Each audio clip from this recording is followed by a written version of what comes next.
Nuri again. I hope that you're doing okay. I'm the writer of the book, Leading the Unknown. To work with people who are remote and you never met before. The future is going to be hybrid, remote work, and also you need to have a leader, not a manager.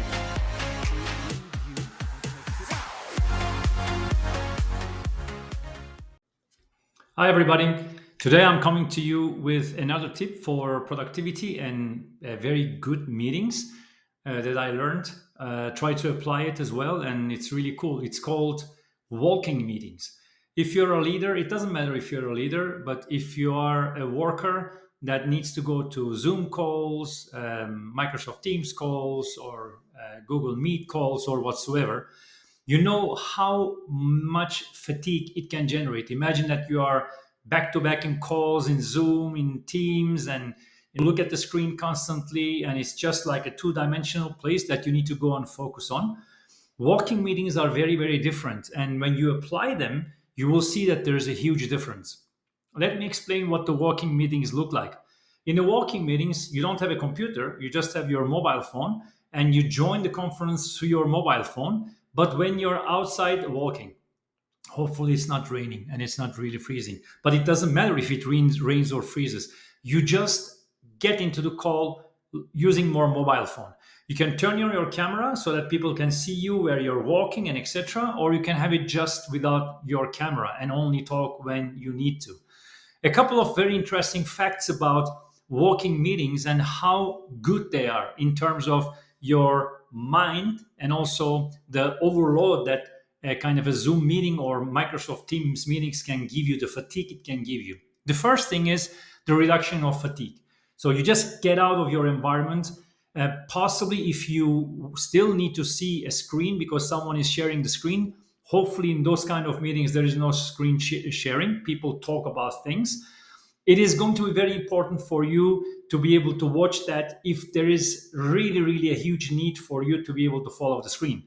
But again, the walking meetings are not set up for a sharing screen or working on the screen, etc. The second thing is movement. It's proven by a neurobiological accelerator perspective. It is a neurobiological accelerator. So thoughts flow a lot more freely and fluidly. So you moving and at the same time listening and also talking, you can have headset for sure so that you are more comfortable. It really helps you to think a lot more fluidly. The third thing that I think is really, it's not like very serious. So in that, what I really mean is that it's not about a very serious meeting that you have with your manager one to one. It really sounds serious, no?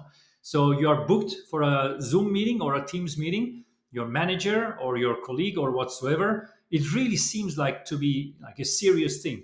And many times meetings don't need to be really serious. They need to be natural. They need to be fun.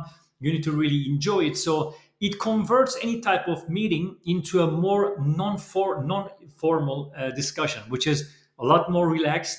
And most importantly, in our digital age now, more human. That is very important. So this also generates a lot more deeper trust between you, your manager, your peers, your colleagues, and etc. and etc.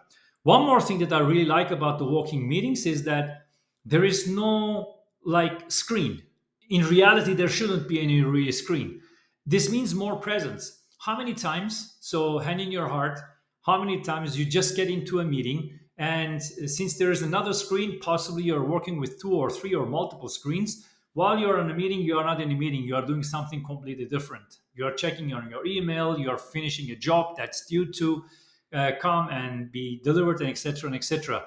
So in the walking meetings where you're outside walking, then you don't need to, so you cannot do anything else than be in the meeting, enjoy the presence of the environment for sure, but also be in the meeting. Of course, your environment should be allowing this as well. One more thing that I really, really also get feedback about is the background. So when you're in a Zoom call, people see your background, right? It's obvious that I have an office in my home, more or less, it's a nice setup. So, but sometimes it can be quote, quote, intimidating. Sometimes you might say, wow, this person is a billionaire looking at the home and everything. So it might create some type of hierarchies. without really you realizing it. It's like micro signals that, hey, this person is rich, this person's house is nice, it's a he or she is a good setup or whatever. So this might be sometimes even intimidating. I'm going a little bit extreme now. So in walking meetings, you don't need to show anything rather than the nature yourself walking on the street or not. You don't need to necessarily turn on your camera, which is very, very important. Now, one thing that I also want to state is that it doesn't need to be synchronous. So when you want to send a status update, instead of sending it and recording it in your device, your laptop or whatever, just get outside, talk about the updates that you have, and then send it to your team through Zoom or through Microsoft Teams or Google Meet, whatever. Share that all of the updates that you have while you're walking, while you're also enjoying the outside. So this is good for you, your mental health, your body, and also for your peers as well, because they will realize that you are in a much more relaxed environment. So, sometimes I feel that all of those people who we are working in enterprises or in some companies, we also always need to be kind of serious. Sometimes this is the feeling that we have really serious kind of business, but it doesn't necessarily need to be. In the age of AI, where everything is automated and everything is digital, we need to raise and stand up our human part as well. And I think that the walking meetings can be really, really useful for that. Until the next meeting, please, if you like the video, give us a like and also subscribe and also share with your friends, family, and also colleagues. Have a good day. Bye.